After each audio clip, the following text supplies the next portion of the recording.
YouTube, hey Facebook, hey WWE fans, this one's for you. I got a top 13 video. I thought, what better way to have a top anything kind of video by starting it with a top 13 because Undertaker's in this business. So let's try this shit. Okay? So my top 13 favorite WWE network television shows. Starting at number 13, it's Swerved. That's right. Take a prank show, mix it with WWE superstars, and you have Swerved. Swerved is really rich, in my opinion, of a prank show. I put it at 13 because there's so many better ones, and we'll get to that. But you mix it with the idea of Jackass slash Impractical Jokesters, and you got Swerved with the WWE superstars. I think it makes that type of a show that much better. Coming in at number 12, I got Unfiltered with featuring Renee Young. I think she brings a beautiful aspect to just everyday life with the WWE superstars, talking one-on-one and seeing how they react in everyday life and what experiences they have and the interviews that she has. She also has up-and-coming movie stars on there, and I just think she brings sunshine to a down kind of a day. If you ain't got anything else to watch, I highly suggest an Unfiltered on WWE Network. Coming in at number 11, I got Culture Shock with our man, Corey Graves. And Corey Graves also brings some type of a rich feel to his Culture Shock. He takes real life situations. He takes you out in real life, everyday feels. He goes to places like I think one of the shows on there, he has talking to movie stars from like Star Wars and stuff like that, and comic books, and tells you how these guys go about the business of making either a comic book, making your characters in Star Wars, and just a bunch of other thing, and enriching you on the history behind why they started what they did, and the history behind the people that created your favorite characters in comic book or whatever, and even tattoo, where the tattoo idea started from.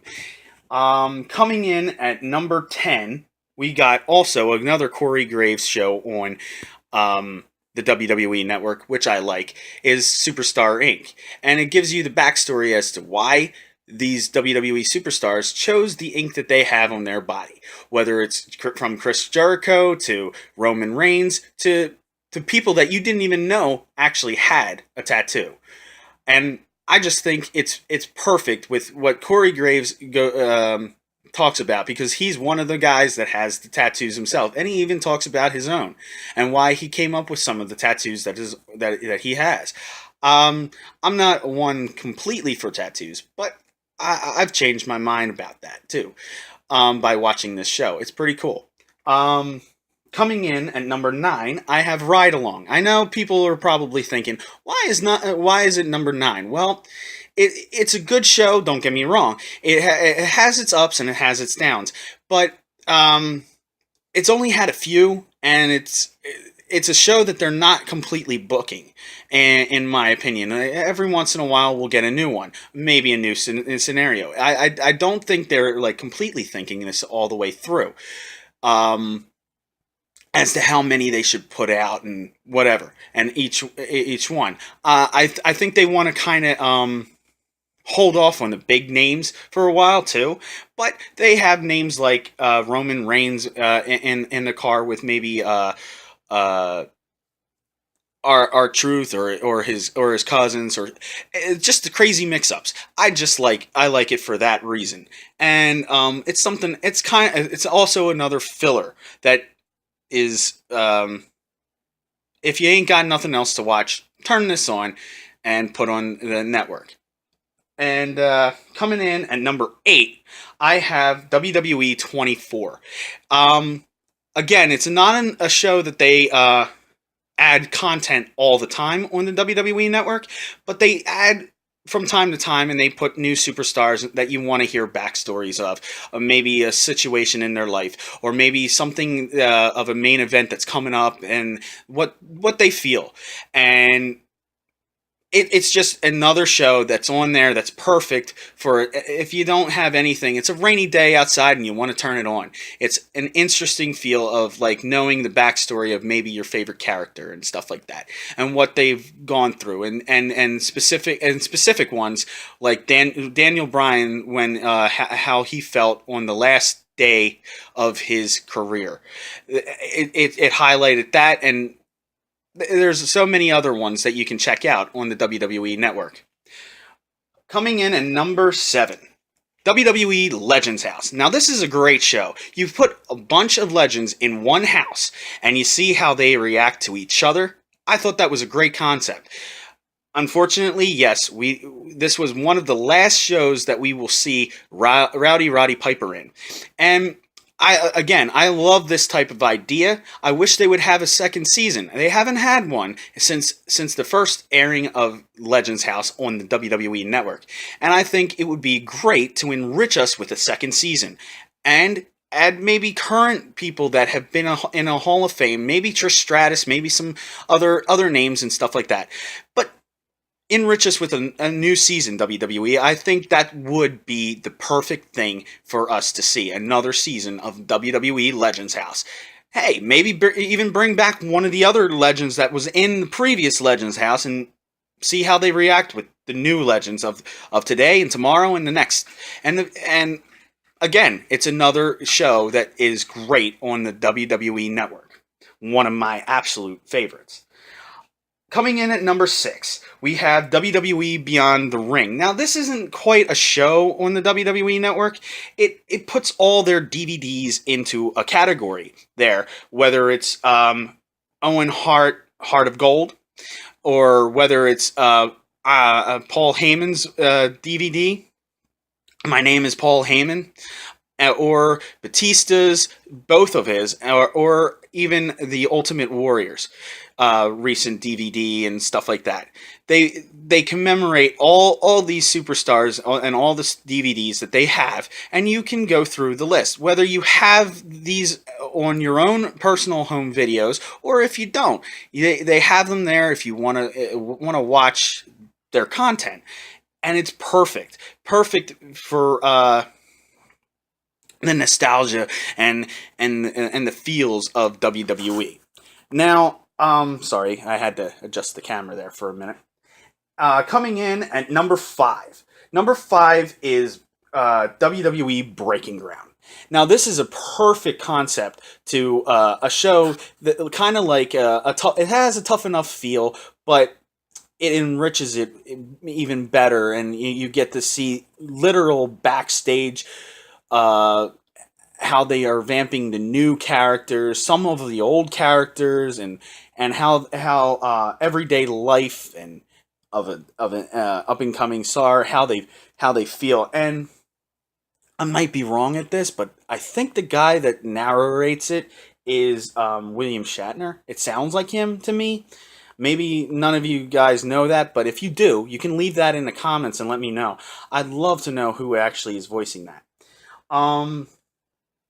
But I just think it has an overall enriching feeling, knowing, and I'm saying enriching a lot. Believe me, I realize that. But if it feels like what Tough Enough should have been, kind of a thing. What Al Snow had saw for a Tough Enough in his original mindset to it. And now, coming in at number 4, I got WWE Countdown. This is another show that I feel on my list needs to have a second season. Countdown is good. I like to see like more countdowns of what they maybe your favorite finishers, and stuff like that. Like and current and modernize it each time. I know a countdown can get a little old and stuff like that. So, you want to wait till you get more content. But Countdown was a great show. I thought they have years and years of material that they could do for this now, and they won't run out yet. And then they have new stuff that come up every now and then that they could add to it.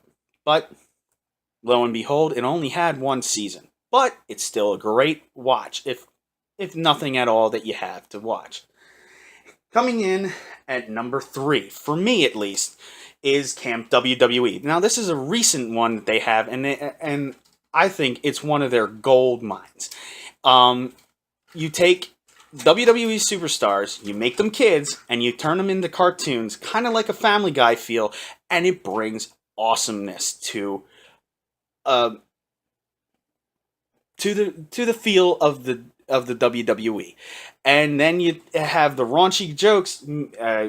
One from the season opener of Camp WWE, you have Ric Flair humping a rock, and then then you have him going into a cave of some sort, and you think he's in a bear. It's pretty insane, and pretty it's not for kids. Definitely not for kids.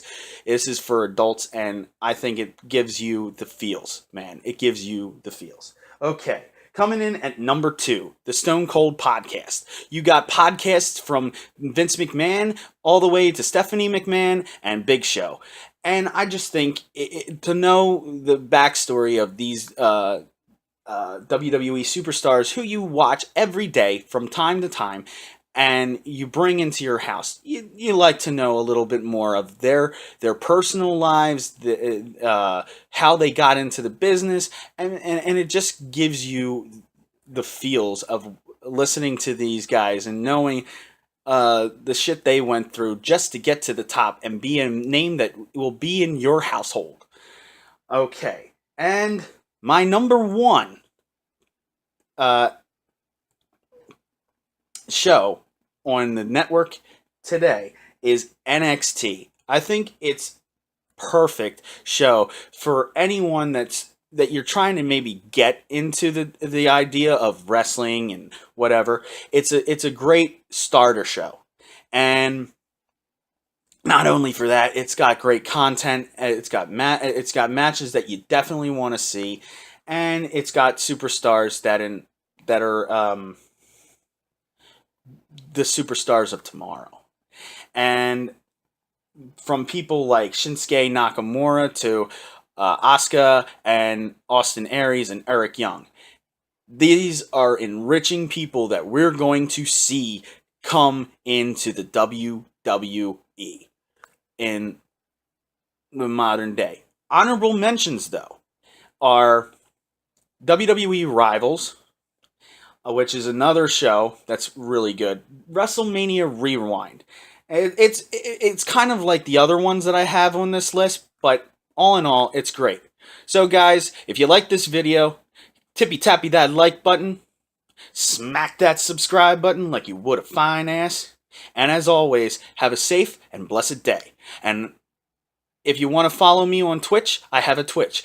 That is anarchy_is_blissful at twitch.tv.com. Thank you guys, and have a nice day.